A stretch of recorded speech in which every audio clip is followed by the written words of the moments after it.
Здравствуйте, это проект «Своих не бросаем». С вами Лиана Кириллова. И Артур Галеев. Здравствуйте. И гость в нашей студии сегодня старшина инженерно-саперной роты полка Башкортостан Марсель Рафикович Фархудинов, позывной «Певец». Приветствуем вас. Здравствуйте. Марсель, скажите, пожалуйста, когда наступил тот момент, когда вы решили стать добровольцем? Ну, тот момент, наверное, наступил, когда я пел песню в Бураево, в концерт у нас был. Это «Ильяным Койтал сам». И вот в тот момент патриотизм, наверное, меня вот до такой степени зашкалил, и там сделал выбор. С концерта приехал и сразу подписал контракт. Ну, я знаю, что у вас там несколько дней буквально прошло, да? Как да, 27-го был концерт, 31-го я уже подписал контракт. А вот все же решение вот подписать контракт все-таки сподвигло вас общение с мобилизованными нашими бойцами, потому что вы на тот момент вам предложили стать вторым водителем, правильно? Первоначально мы с ребятами возили мобилизованных, 428-й полк с отпуска. Через каждые 15 дней привозили, увозили. Вот это тоже, наверное, подвигло, потому что это человеческий фактор, это патриотизм. Ребята там, все мои знакомые, все, с кем я служил, с кем в МВД служил, многие ребята там, а я здесь, как бы, я бы это себе не простил, если бы я туда не пошел. У вас был опыт срочной службы, вы были командиром разведывательного отделения, да, в армии. Потом у вас был опыт работы в МВД. Вот это вот все помогло в зоне СВО? Да, конечно, все вот эта служба, срочная служба в разведке, служба в МВД, это все, конечно, все помогло.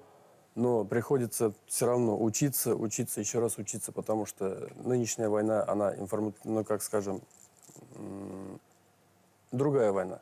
Не такая, как была Но раньше. они очень отличаются. Очень отличаются. Локальные конфликты, которые были до, и Да. вот сейчас специальная военная операция, Очень это, конечно, отличаются. тяжело сравнить. Тяжело сравнивать. Из-за этого приходится все равно учиться. Марсель, ну ваш позывной «Певец», и вы с 2017 года уже активно в сфере культуры, да, вы даете свои сольные концерты, ездите с гастролями.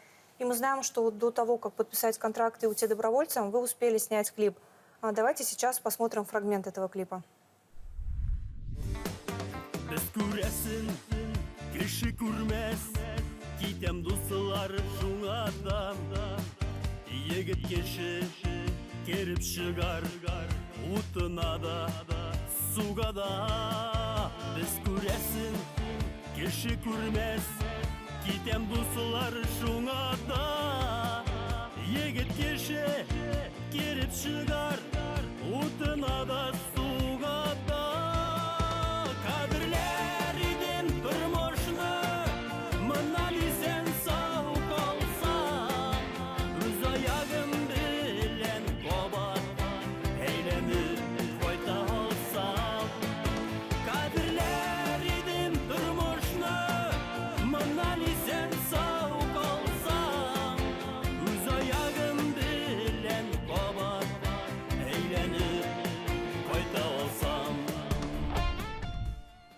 Марсель, а как родился все-таки этот клип? Откуда вот слова, музыка, кадры? Слова и музыка, это было написано Ильназаром с Татарстана. А вот эти все кадры, это в кадрах клипа большинство все мобилизованные нашего башкирского полка, 428-й. Это все вот ребята оттуда. Когда вот эту песню я услышал, когда я песню выпустил, ну, так скажем, идея вот такая пришла, я сразу попросил ребят, я говорю, сможете? Просто, ну, если сможете, то да, нет, так нет. Ребята мне сразу скинули свои вот эти вот кадры с линии боевого соприкосновения. И вот с этим уже сделали клип.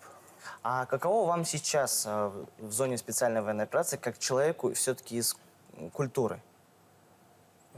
Я вам так скажу, независимо, человек с культурой или откуда бы ни было, если у человека есть патриотизм, он все равно в любой ситуации все равно должен выбраться. Общение со своими товарищами, земляками, это очень хорошо, это помогает служить. Из-за этого сплоченность у нас в полку очень хорошая. А вот в полку, помимо вот татар, башкир, там есть, например, из других регионов бойцы? И как вот с ними обстоит работа? Вот слажена эта команда или нет? Кто попадает в башкирский полк, так скажем, да, они все в нашу команду входят, и со всеми можно найти общий язык, и с каждым человеком можно работать. Да, у нас есть люди, которые не с Башкирии, есть удмурты, чуваши есть люди с Пензы, вот русский, Амардвин, по-моему, это с Пензы у нас. Вот. Тут не говорит человек откуда, самое главное человечность. И чтобы прикрывали тяжелые моменты и прикрывали твою спину. И чтобы они были уверены, что ты им прикрываешь спину. Вот это самое главное для меня. Но в любом случае одна большая дружная команда, которая вместе идет в бой. Так ведь? Да, конечно. Это самое главное. Марсель, мы знаем, что когда вы только подписали контракт добровольцем, вас хотели направить в Омскую бригаду, да, но вы настояли на том, чтобы было именно подразделение из Башкортостана. Почему вам это так важно было? Ну, за то, что, наверное, я родом из Башкирии, очень люблю свою родину Башкортостан.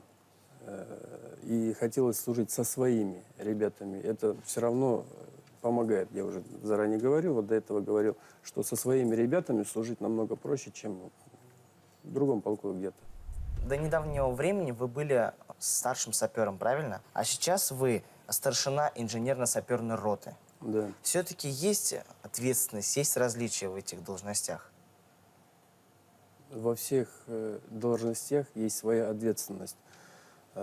Будучи, например, сапером, старшим сапером инженерно-саперной роты, да, там ответственность какая? Там ответственность в основном возлагается на то, что прокладывание дороги, убрать все мины, разминировать, чтобы штурмовые бригады зашли, чтобы техника могла проехать. Если ты дорогу не просмотрел, где-то, так скажем, проморгал, да, это жизнь, человеческая жизнь. Это зависит от тебя. А старшина, получается, это человек, который обеспечивает личный состав продовольствием, имуществом, вооружением, техникой. Все, что необходимо, им доставляем. Ну, вот вы когда были старшим сапером, каково это осознавать, что вот у сапера нет права на ошибку, что одно неверное движение и все, как вы говорите, это вот жизнь человека? Там, наверное, автоматически ты уже начинаешь работать, чисто думать только об этом. О другом, о чем-то там уже вообще никак не думается. Думается только о работе. Самое главное, действительно, это ошибся, все. Это ты сам уже виноват. Из-за этого без права на ошибку. Только думать, работать, качественно работать. А для сослуживцев петь получается? Гитару вы с собой взяли туда? Да, гитара была, но сейчас уже, к сожалению, нету. Так, да, когда для поднятия настроения. Бывает такое, что на задании тоже, когда уже очень тяжело становится, поем, тоже пою, поднимая дух и себе, и, так скажем, бойцам. А что случилось с гитарой? Почему ее нету? Ну, когда у нас техника сгорела, вместе с техникой сгорела. Но вот сейчас вы в отпуске, новую с собой не повезете? Нет, там пацаны привезли другую. То есть вас уже ждет? Ждут. Это замечательно. Сейчас, вот пока вы в отпуске, что стараетесь успеть сделать? Честно, задач очень много стоит передо мной. Я очень много себе так бы возложил, да. Записывал новые песни, доделываю ремонты. И со здоровьем еще, ну, подправляем здоровье там. Работы, как бы сказать, много. Но все никогда не успеешь. А так, основное, я уже думаю, что я уже сделал. Марсель, вы уже около года в зоне СВО. Вот за весь этот срок, что самое позитивное у вас в памяти осталось? О чем вспоминаете с улыбкой? С улыбкой, наверное, вспоминаем то, что мы все живы. То, что вот друзья, вот ребята, с которыми мы вот заходим, работаем, то, что они живы, здоровы. Вот это самые счастливые моменты в жизни. А когда вот все завершится, мы победим обязательно. Когда вы вернетесь с специальной военной операции, вы будете продолжать, так сказать, быть артистом? Да, конечно. Я это дело не буду бросать. Просто, наверное, репертуар, наверное, чуть-чуть поменяется.